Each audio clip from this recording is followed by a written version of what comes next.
American writer and poet Sylvia Plath wrote in her novel Bell Jar, "If you expect nothing from somebody, you are never disappointed." A simple yet hugely important lesson for us all to soak in, if we want to avoid disappointment in our lives. We must learn to not place our expectations onto others, and work towards expecting more from ourselves than we do from others. But that's easier said than done, right? So for starters, I think it's important to just realize that human beings are fallible, who are independent agents in this universe, with their thoughts and behaviors. No matter how much we want them to act in a certain way, we cannot force them to do it or to remain as committed as time goes on. But expectations are sadly present across our lives. And this video will focus on 3 common areas where expectations affect our lives. Aaron, roll that intro please.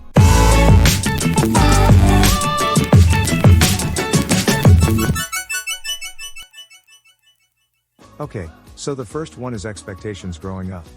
Expectations can sadly creep into our lives early on. Parents, for example, are usually the first to place their expectations on their children to behave and achieve in a particular manner. This is because, without realizing it, often many parents consider their children as their own projects for the future. They often forget that children live in a different time than the one they inherited, and they too are totally unique individuals who need the freedom to express themselves. Science shows us that a child becomes an individual as young as 4 years old, and then start to form their own individuality with their goals and aspirations. Yet sadly, parents forget this and often coerce their children to live their lives in a certain way based on their own experiences and expectations. Children then begin to realize, as these expectations are placed upon them, that rebelling may lead to disappointing their parents, which adds to their own stress. To avoid this disappointment on potentially both sides, I feel parents should and could potentially help themselves and their children by refraining from placing expectations upon them. As parents, their duties include safeguarding their child and equipping them with the necessary tools like education, confidence, and self-esteem throughout their lives, to allow them to then choose the way they want to negotiate with the world around them and live. Number 2 are spouses. Sadly, we also expect certain things from our significant others too.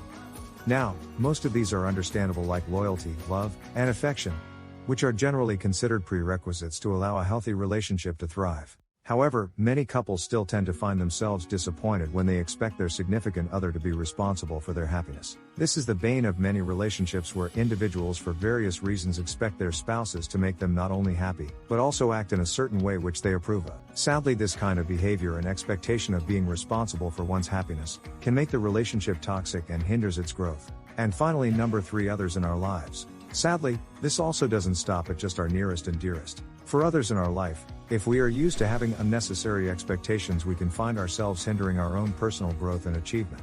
This is because if we consistently expect the help will come from others, i.e. outside of our own control, and wait for that to happen, it removes our power and personal growth, and we also face the risk of disappointment if the individuals do not meet the expectations in our mind. Now I fully share the sentiment that delegation and avoiding micromanaging is massively important. But when it comes to our own happiness, this is something we must not leave in the hands of others. It is not their responsibility, it is yours. I'd like to leave you with a saying from an idol of mine, Bruce Lee. I'm not in this world to live up to your expectations, and you're not in this world to live up to mine. So before we roll out the outro, if you are still here with us, maybe consider subscribing if you enjoyed this video, and check out the other playlists on this channel. A thumbs up, as you know, will help us massively too. Thank you for sticking around, and we look forward to seeing you tomorrow. Have a great day.